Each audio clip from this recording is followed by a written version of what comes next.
choice involves mentally making a decision, judging the merits of multiple options and selecting one or more of them.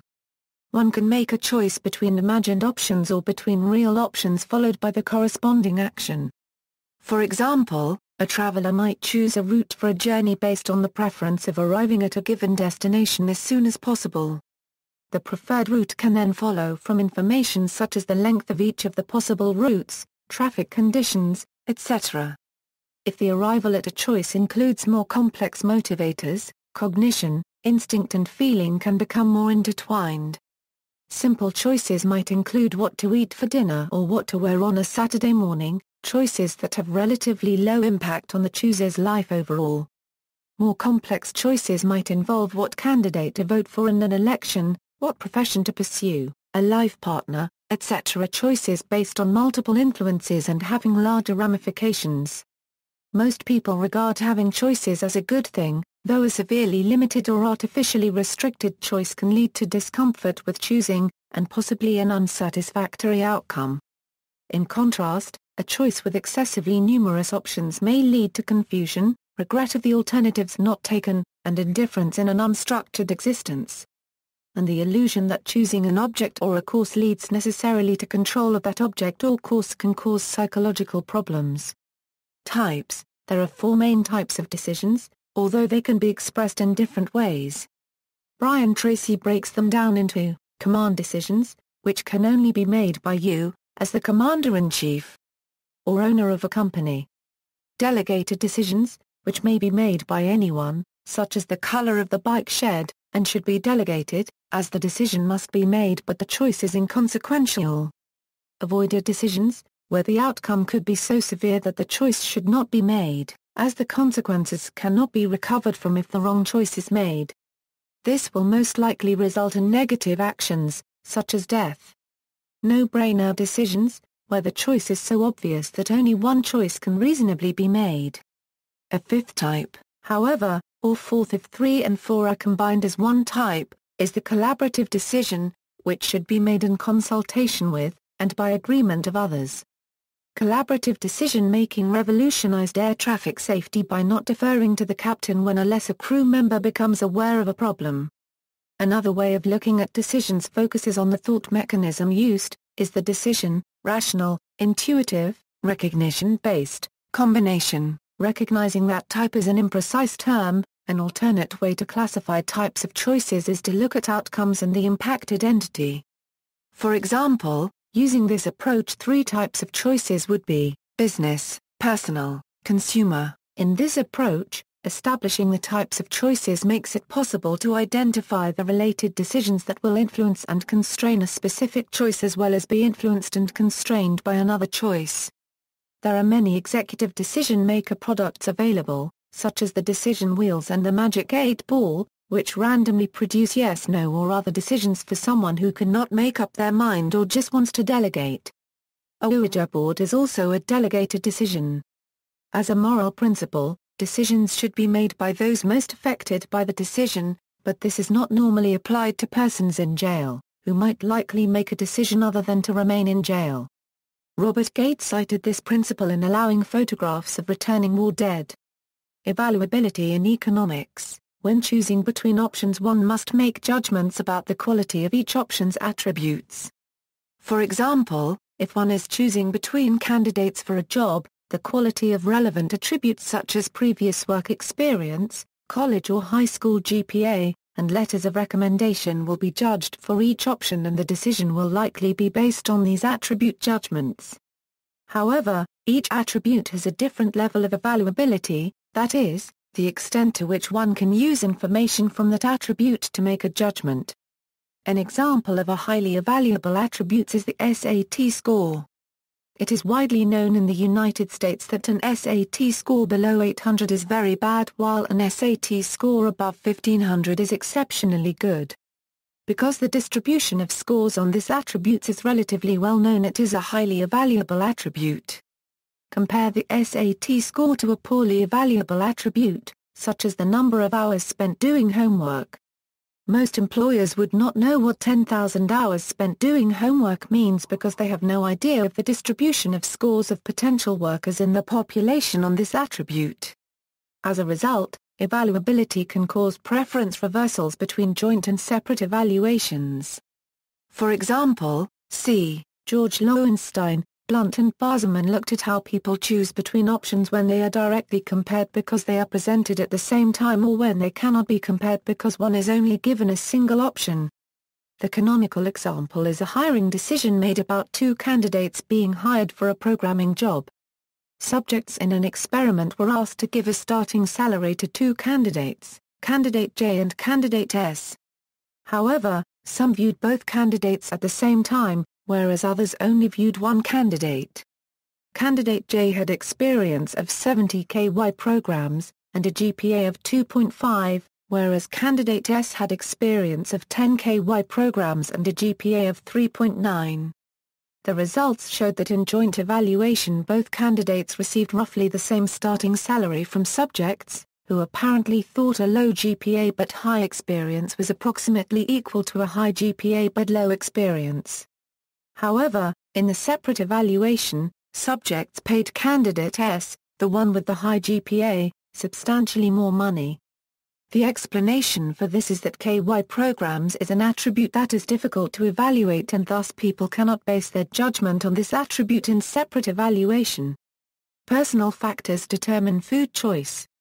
They are preference, associations, habits, ethnic heritage, tradition, values, social pressure, emotional comfort, availability, convenience, economy, image, medical conditions, and nutrition.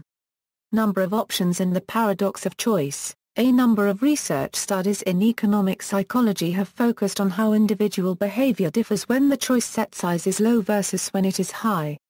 Of particular interest is whether individuals are more likely to purchase a product from a large versus a small choice set. Currently, the effect of choice set size on the probability of a purchase is unclear.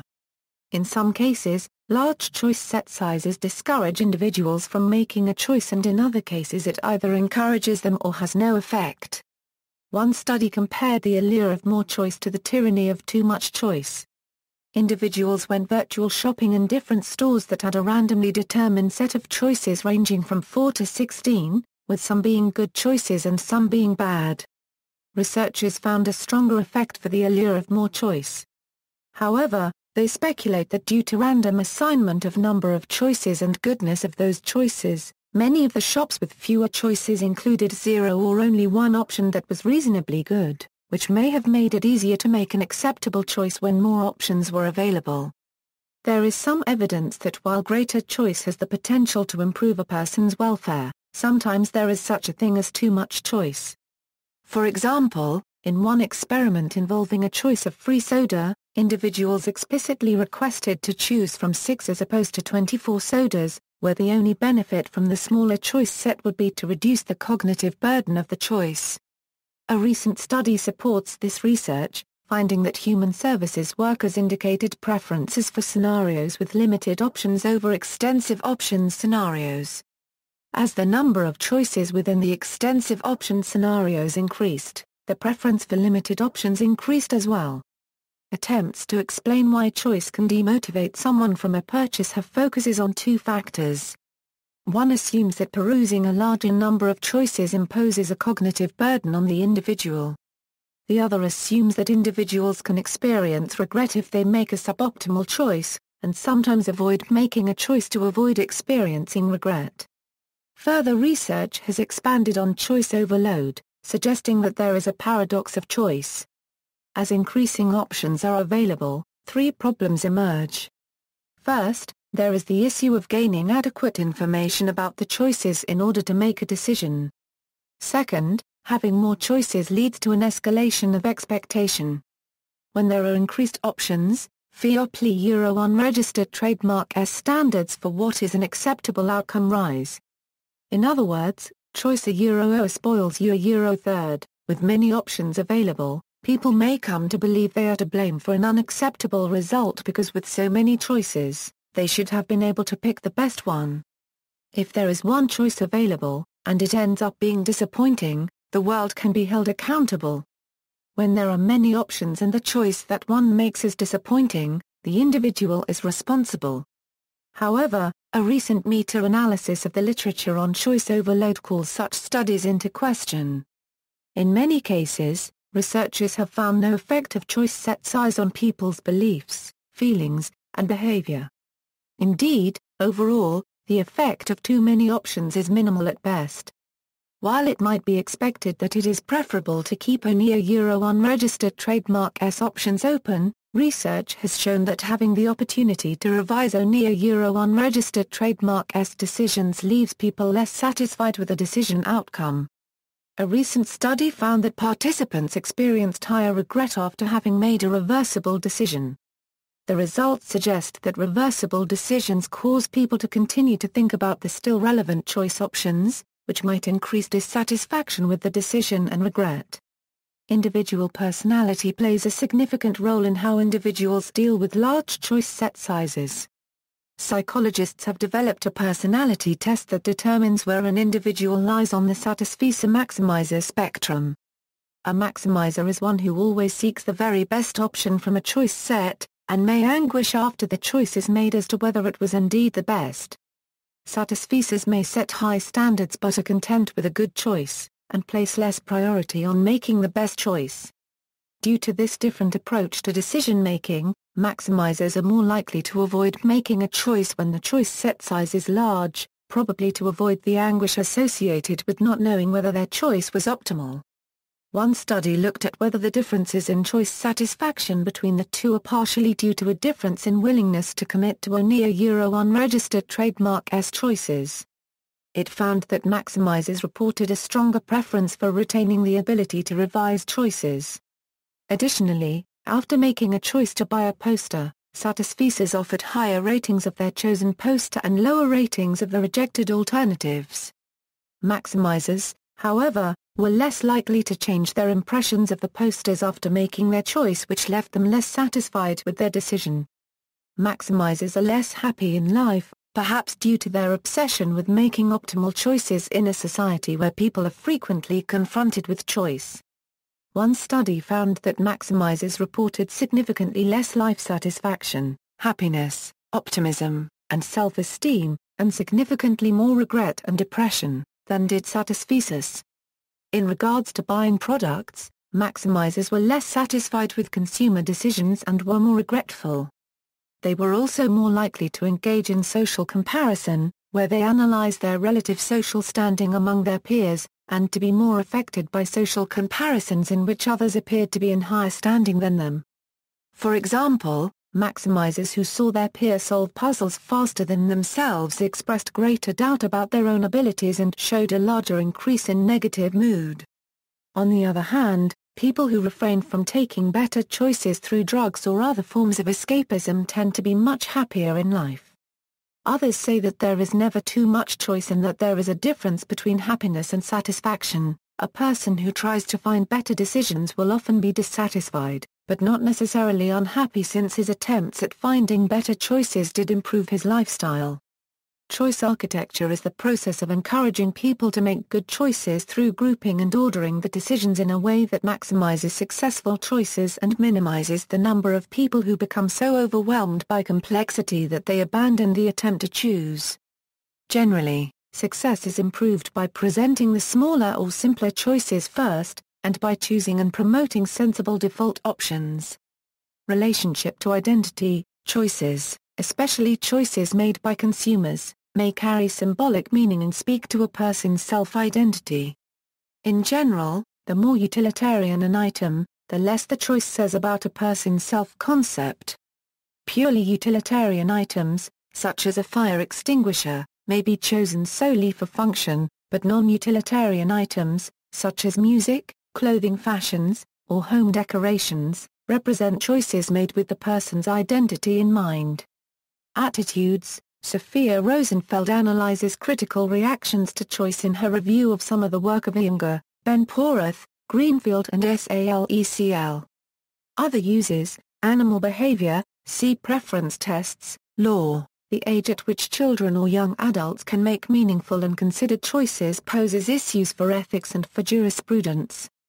Mathematics. The binomial coefficient is also known as the choice function. Politics. a political movement in the United States and United Kingdom which favors the legal availability of abortion calls itself pro-choice. New Zealand English, slang synonym for cool, nice, or good. That's choice. Psychology, see choice theory. See also, list of thinking-related topics, choice architecture, decision-making software, example choice, Hobson's choice, Sheena Iyengar, neuroscience of free will, public choice theory, social choice theory, rational choice theory, Sudbury Valley School, the paradox of choice, why more is less, two alternative forced choice, will. References. Barry Schwartz. The Paradox of Choice, Why More is Less. Harper Perennial. ISBN 978-0-06-000569-6. Rosenthal, Edward C. The Era of Choice, The Ability to Choose and Its Transformation of Contemporary Life. MIT Press. ISBN 0-262-68165-X. Daniel Kahneman, Amos Tversky. Choices, Values, and Frames. Cambridge University Press. ISBN 978-0-521-62749-8.